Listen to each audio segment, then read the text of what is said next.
नमस्कार साथियों, स्वागत है आप सभी का हमारे खुराना क्लासेस यूट्यूब चैनल पर। दोस्तों, आज हम ईवीएस की क्लास में हम आपको पढ़ाएंगे पर्यावरण के अंदर जो हमारा टॉपिक है वो है हमारे राजस्थान के दुर्ग। तो इन नोट्सों के माध्यम से आपको राजस्थान के दुर्ग पूरे कंप्लीटली मिल जाएंगे।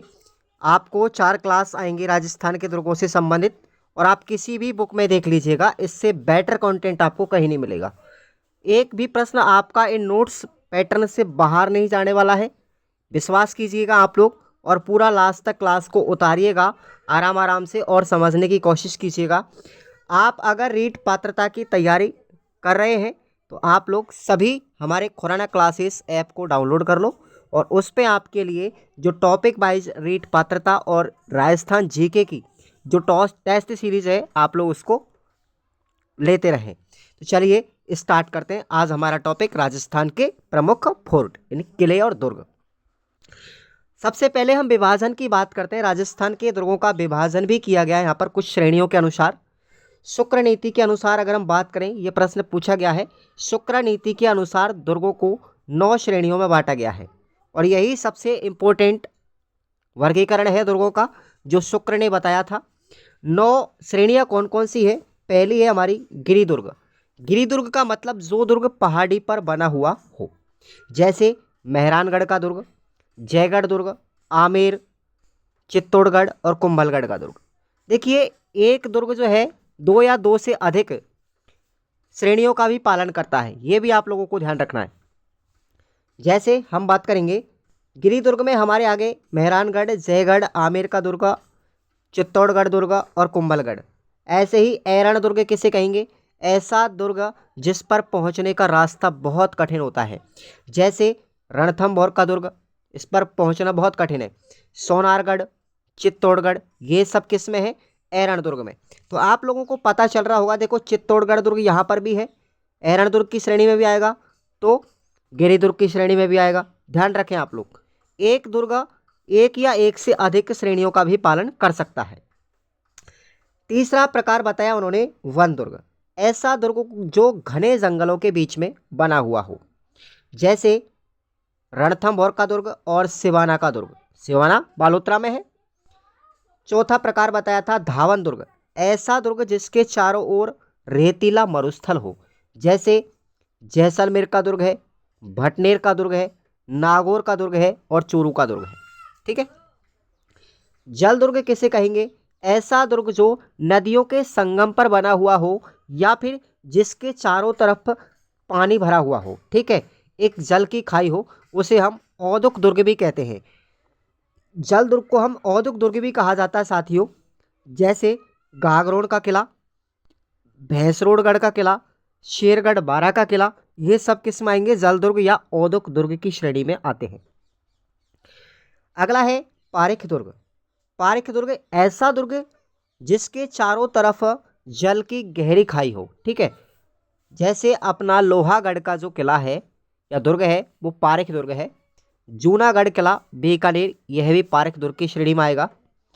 पारिधि दुर्ग, अब दोनों में अंतर समझो। पारिख का मतलब जिसके तीनों तरफ या चारों तरफ जल की गहरी खाई हो, और पारिधि दुर्ग इसका मतलब है कि जिस दुर्ग के चारों तरफ परकोटा हो, 4 दीवारी बनी हुई हो, जैसे कुंभलगढ़ का दुर्ग है और चित्तौड़गढ़ का दुर्ग है, ये पारिधि दुर्ग है। नेक्स्ट है 8वां प्रकार सैन्य दुर्ग, यानी ऐसा दुर्ग जिसमें सेना के रहने की व्यवस्था हो। ध्यान रखना, सेना के रहने की व्यवस्था जिस दुर्ग में होती है उसे हम सैन्य दुर्ग कहते हैं, जैसे चित्तौड़गढ़ का किला।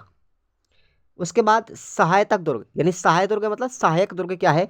ऐसा दुर्ग जिसमें सेना के साथ साथ आम जनता भी रहती हो, उसे हम सहायक दुर्ग कहते हैं, जैसे चित्तौड़गढ़ का किला और दूसरा है सोनारगढ़ किला।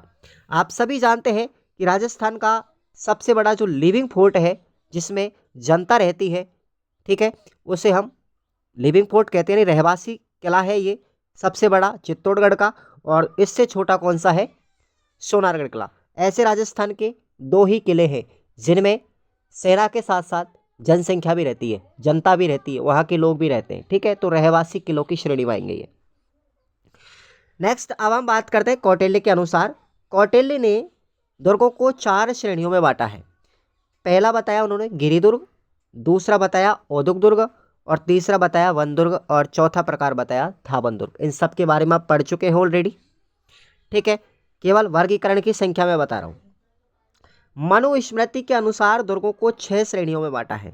मनुस्मृति के अनुसार दुर्गों को 6 श्रेणियों में बांटा है। ओके, अब देखिए आप लोगों को मैं बेसिक से पढ़ा रहा हूँ, इनको आप लोग अपनी नोटबुक में लिखते जाएंगे।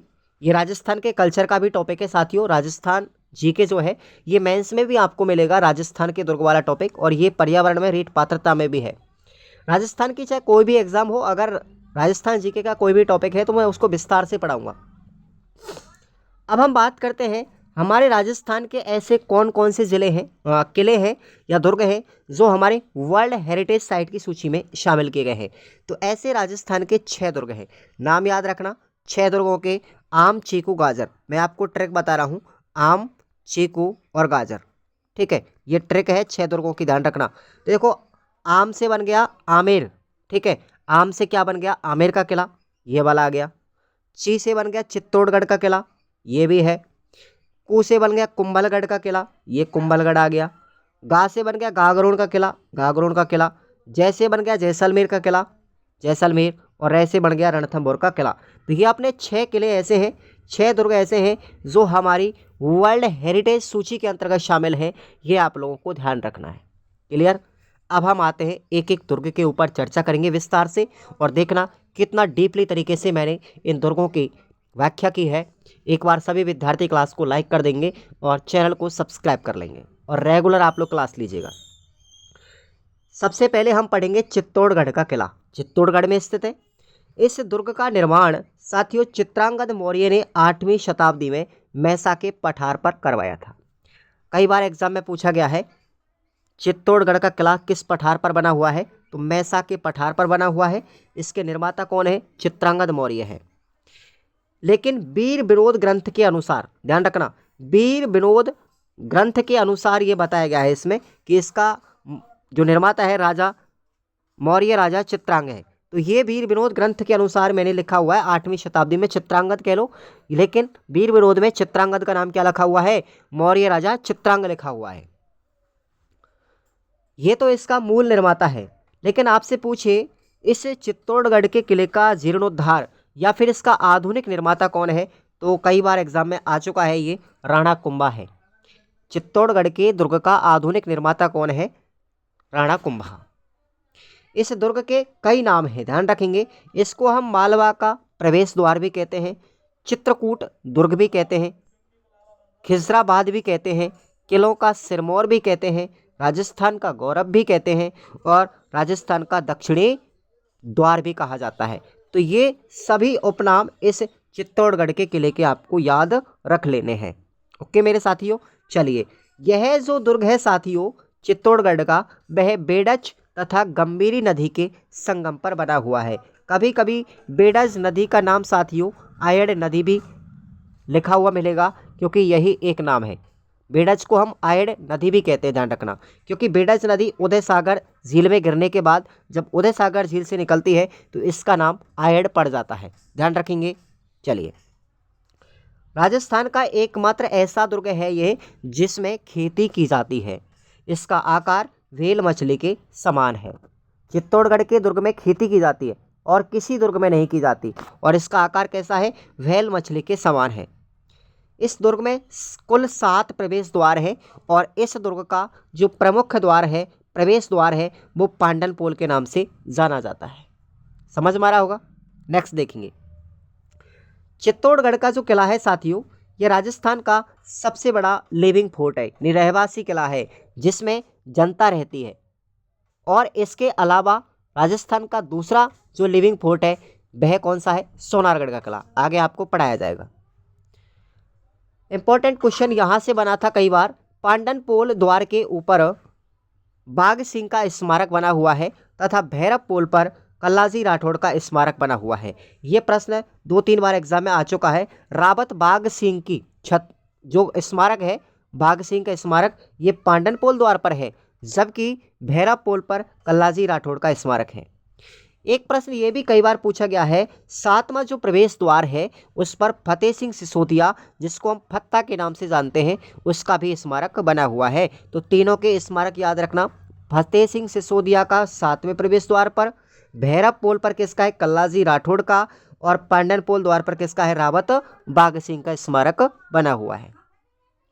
आगे देखेंगे, इस दुर्ग के अंतर्गत बहुत अच्छी अच्छी चीज़ें हैं साथियों, जैसे पद्मिनी महल बना हुआ है, गौरा बादल महल बना हुआ है, नवकोठा महल बना हुआ है। इन सभी का निर्माण राणा कुंभा ने करवाया था। ध्यान रखना, पद्मिनी महल, गोरा बादल महल, नवकोठा महल, इन सब का निर्माण चित्तौड़गढ़ के किले में राणा कुंभा ने करवाया था। क्लियर।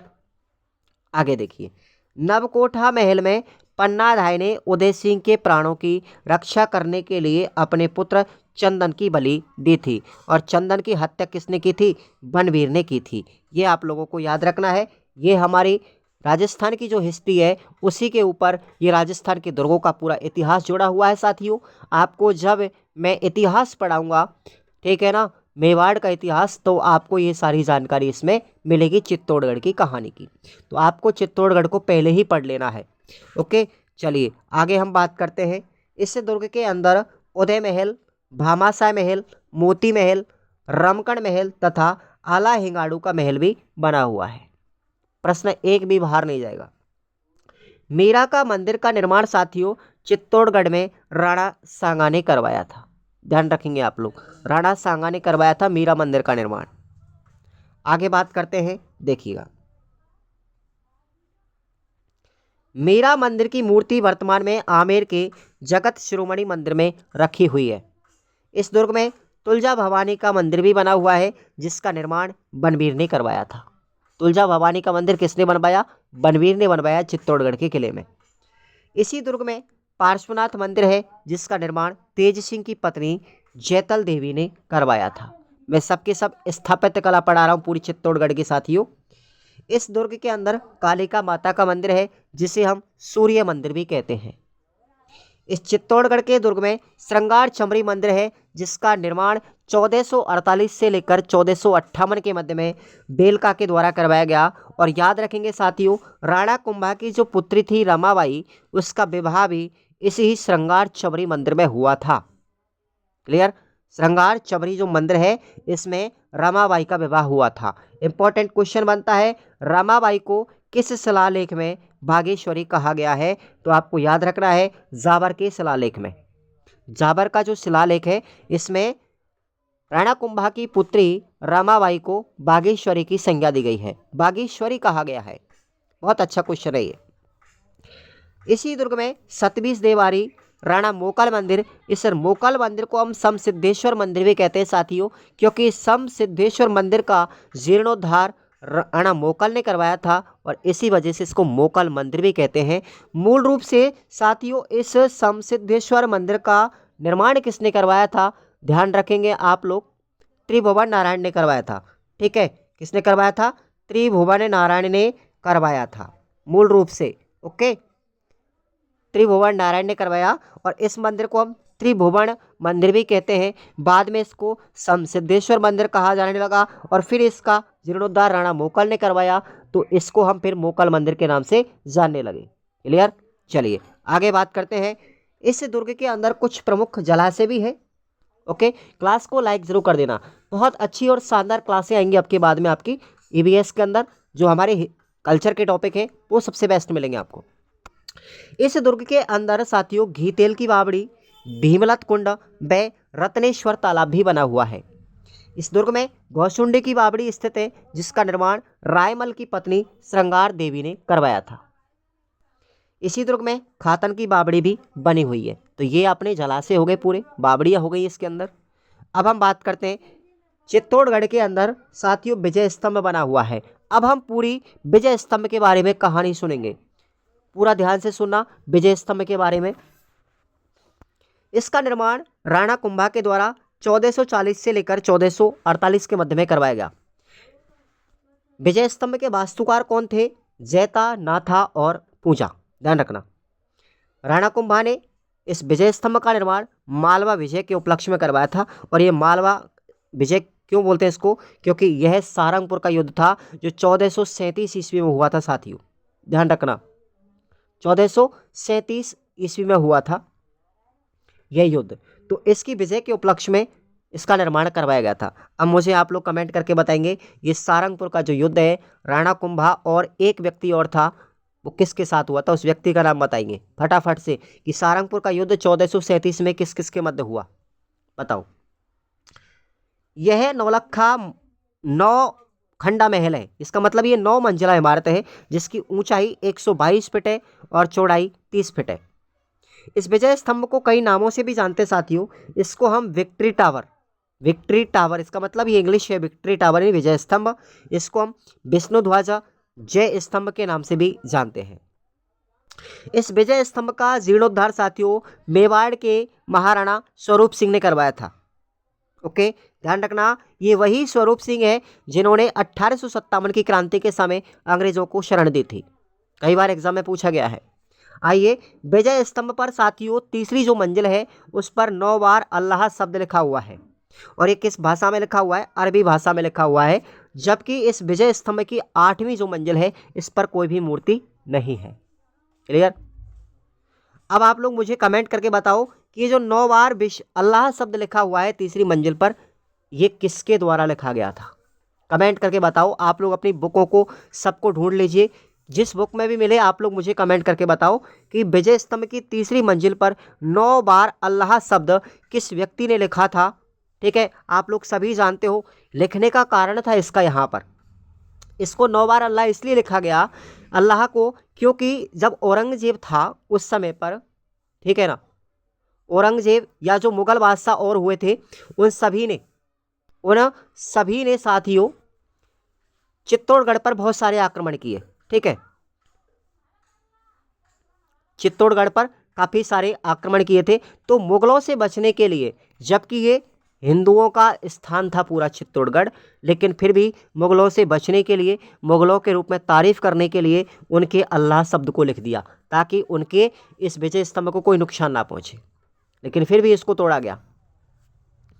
पहली मंजिल पर यहाँ विष्णु मंदिर स्थित है और 9वीं मंजिल पर कीर्ति प्रशस्ति बनी हुई है विजय स्तंभ में। अब बात करते हैं इस कीर्ति प्रशस्ति के लेखक कौन है? अत्रि भट्ट। ध्यान रखना इस कीर्ति प्रशस्ति को लिखा किसने था? शुरू में अत्रि भट्ट ने, लेकिन इस प्रशस्ति को पूरा किसने किया था? अत्रि भट्ट के पुत्र थे महेश भट्ट, इन्होंने इसको पूरा किया था। चित्तौड़गढ़ का इतिहास बड़ा कमाल का है साथियों, मजा आ गया। आप लोग पूरा पढ़ेंगे, चित्तौड़गढ़ का प्रश्न एक भी बाहर नहीं जाएगा।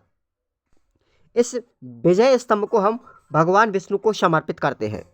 ये किसके लिए समर्पित है? भगवान विष्णु के लिए समर्पित है। विजय स्तंभ को हम मूर्तियों का अजायब घर तथा भारतीय मूर्ति कला का विश्वकोश भी कहा जाता है। एक बार कमेंट करके जाना जब लास्ट में आप लोग पूरा वीडियो देख लेते हो पूरी क्लास होने के बाद। चलिए, नोट आपको याद रखना है इस विजय स्तंभ के ऊपर ये राजस्थान की ऐसी पहली इमारत है। ठीक है, ये पहला स्मारक है जिसके ऊपर डाक टिकट जारी किया गया था। कब किया गया था? 15 अगस्त 1949 को किया गया था। ध्यान रखना 1 रुपये का डाक टिकट जारी हुआ था इसके ऊपर। इस विजय स्तंभ जो है साथियों, ये विजय स्तंभ राजस्थान पुलिस, माध्यमिक शिक्षा बोर्ड और वन विभाग का प्रतीक चिन्ह है। आप सभी ने देखोगे राजस्थान पुलिस के ऊपर विजय स्तंभ बना हुआ है ना, माध्यमिक शिक्षा बोर्ड की किताबों के ऊपर भी विजय स्तंभ बना हुआ है ना, और वन विभाग का जो प्रतीक चिन्ह है ना उस पर भी ये विजय स्तंभ बना हुआ है। ध्यान रखना। अब आपको याद रखना है विजय स्तंभ के संबंधित प्रमुख कथन, किस इतिहासकार ने विजय स्तंभ के बारे में क्या कहा था। तो सबसे पहले कर्नल जेम्स टोड आते हैं और इन्होंने बताया कि विजय स्तंभ कुतुब मीनार से श्रेष्ठ माना जाता है। कुतुब मीनार से श्रेष्ठ विजय स्तंभ को किसने बताया? जेम्स टोड ने।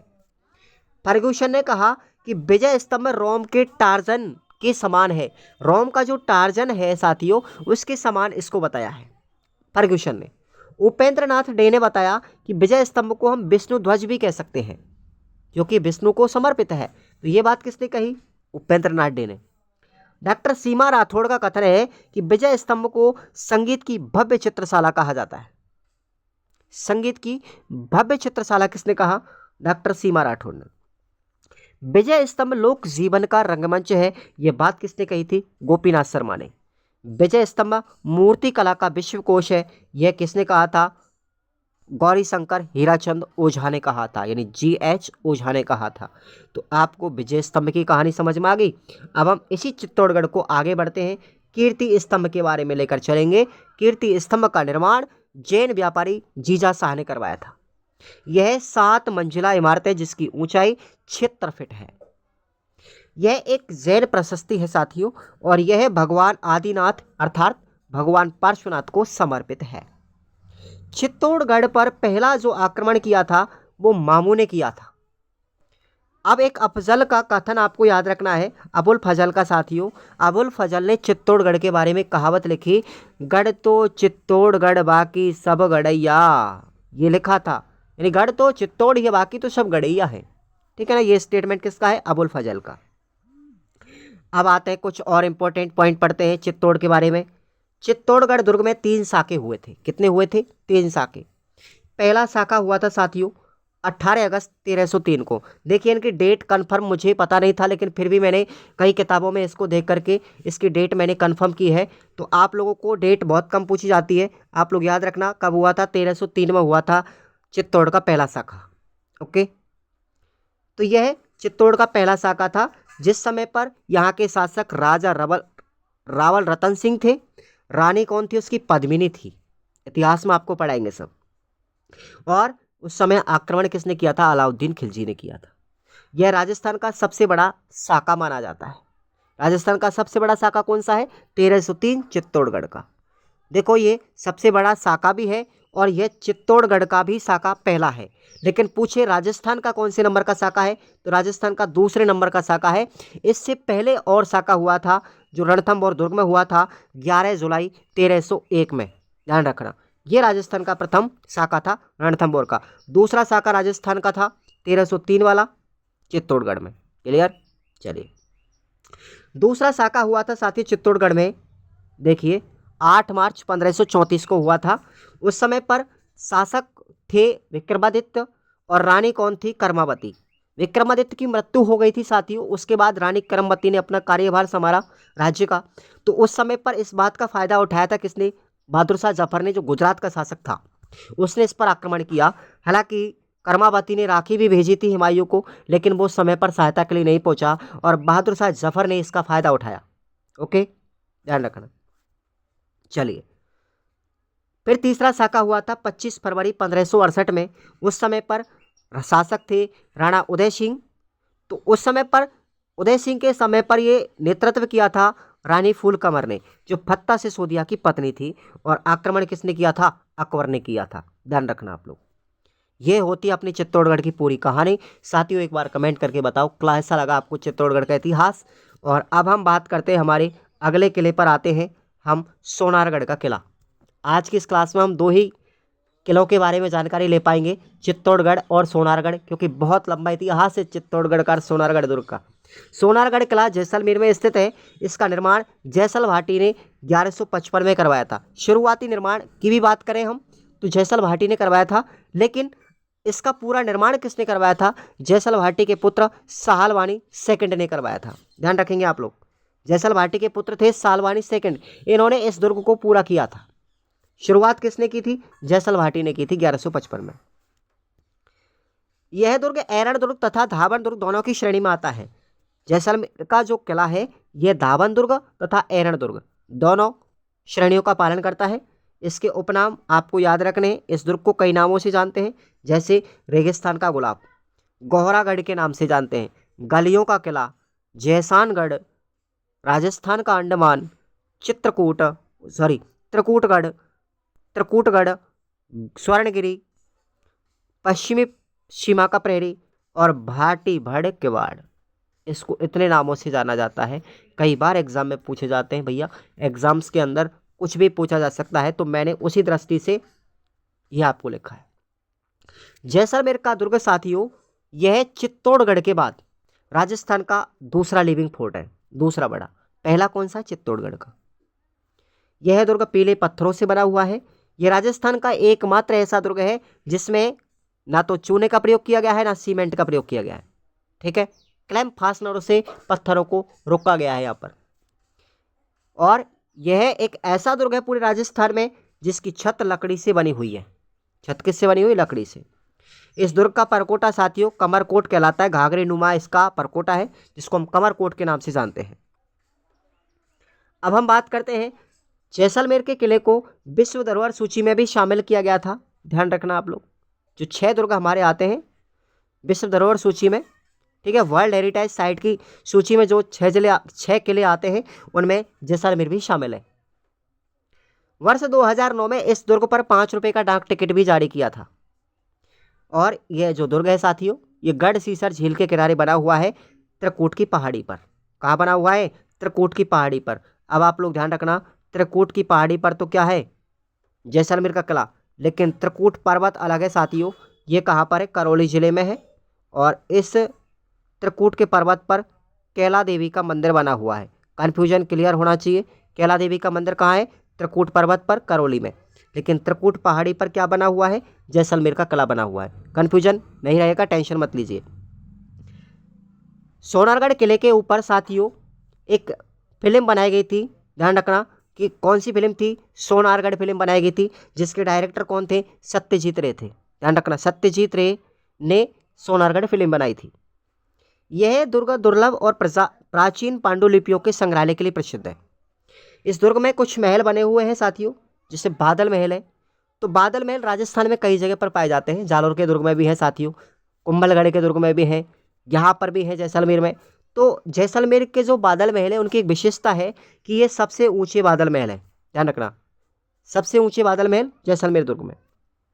यहाँ ताजिया टावर और शीश महल भी बना हुआ है। अब यहाँ के कुछ प्रमुख स्थापत्य कला के बारे में बात करते हैं सोनारगढ़ की भी। तो यहाँ प्रमुख मंदिर कौन कौन से हैं? जैसे लक्ष्मीनाथ मंदिर। कौन सा है? लक्ष्मीनाथ। ध्यान रखना, इस मंदिर के खिड़की व दरवाजे चांदी से बने हुए हैं और ये जैसलमेर के शासकों के आराध्य देव माने जाते हैं, लक्ष्मीनाथ जी। आदिनाथ का मंदिर भी, जो सबसे प्राचीनतम मंदिर है, यह भी यहाँ स्थित है।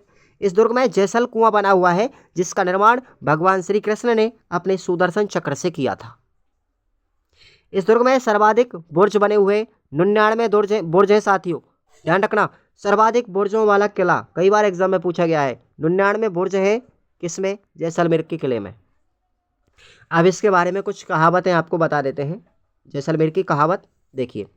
अबुल फजल का कथन क्या है? सबसे पहला, इस दुर्ग पर पहुंचने के लिए पत्थर की टांगें चाहिए। पत्थर की टांगें चाहिए, ये कथन किसका है? अबुल फजल का। किसके बारे में कहा? सोनारगढ़ किले के बारे में कहा। अब ये तो हिंदी टर्म है, लेकिन उसने कहा क्या था पता है? घोड़ा कीजे काठ का, पग कीजे पाषाण, अख्तर कीजे लोहे का, तब पहुंचे जैसाण। ध्यान रखना आप लोग कि इस दुर्ग पर पहुंचने के लिए हमको पत्थर की टांगें चाहिए, ठीक है ना। घोड़ा लकड़ी का होना चाहिए, ठीक है ना, और जिगर लोहे का होना चाहिए, तब जाकर के हम इस जैसाण किले पर पहुंच पाएंगे। दूसरा कथन और कहा था इन्होंने इसके बारे में, गढ़ दिल्ली गढ़ आगरो, अधगढ़ बीकानेर, भलो चुनायो भाटियो, सिरे तो जैसलमेर। ये भी अबुल फजल का ही कथन है। ओके, इस दुर्ग के अंतर्गत साथियों 2.5 साके हुए थे। कितने हुए थे? 2.5 साका क्या होता है साथियों, इसके बारे में भी हम आपको बताएंगे। भाई 2 साके तो हुए, लेकिन आधा साका यानी अर्ध साका क्या होता है, ये भी आपको बताने वाले हैं। चलिए धैर्य रखिएगा। प्रथम साका हुआ था 1294 ईस्वी में, जब शासक कौन थे? जैसलमेर के मूल राज तेज सिंह। आक्रमण किसने किया था? अलाउद्दीन खिलजी ने। ये साला अलाउद्दीन खिलजी ऐसी कोई जगह नहीं छोड़ी पूरे राजस्थान में जहां पर इन्होंने आक्रमण नहीं किया हो। पूरे राजस्थान को तहस नहस करके रख दिया अलाउद्दीन खिलजी ने। बड़ा बदमाश शासक था ये। चंगेज खान का वो माना जाता है, मतलब क्या बोला है कि बहरूपिया। चंगेज खान का वर्जन माना जाता है इसको, क्योंकि ऐसा मानते हैं कि दुनिया का सबसे शक्तिशाली शासक था चंगेज खान, बड़ा निर्दयी। वैसे ही अलाउद्दीन खिलजी भी था ये, ठीक है। द्वितीय साका हुआ था 1315 ईस्वी के अंदर। उस समय शासक थे दूदा तिलोक सिंह, जिसको हम राव दूदा के नाम से जानते हैं, और आक्रमण किया था फिरोज शाह तुगलक ने। और तृतीय जो अर्ध शाका हुआ था ये 1550 में हुआ था। शासक थे लूणकरण और आक्रमणकारी थे अमीर अली, जो कंधार के शासक थे। यह अर्ध शाका था क्योंकि इसमें पुरुषों ने केसरिया किया था, परंतु महिलाओं ने जोहर नहीं किया था, इसलिए अर्ध शाका कहलाया। पूरा शाका कब कहलाता है पता है आपको? जब पुरुष क्या करें, केसरिया करें, महिलाएं जोहर करें, लेकिन इसमें महिलाओं ने जोहर तो किया ही नहीं, केवल पुरुषों ने केसरिया किया था। ठीक है, इस वजह से अब हम कल की क्लास में आप लोगों को पढ़ाएंगे भटनेरगढ़ का दुर्ग। आज की क्लास में आप लोगों ने पढ़ा, काफ़ी अच्छा लगा होगा, मैं उम्मीद करता हूँ। क्लास को एक बार सभी विद्यार्थी लाइक करेंगे, शेयर करेंगे और कमेंट जरूर करेंगे। ठीक है भाई, थैंक यू सो मच। और चैनल को सब्सक्राइब करके हमारे कोरोना क्लासेस ऐप को जरूर आप लोग डाउनलोड करके उसकी टेस्ट सीरीज को ज्वाइन कर प्रैक्टिस करते रहे आप लोग। Thank you so much.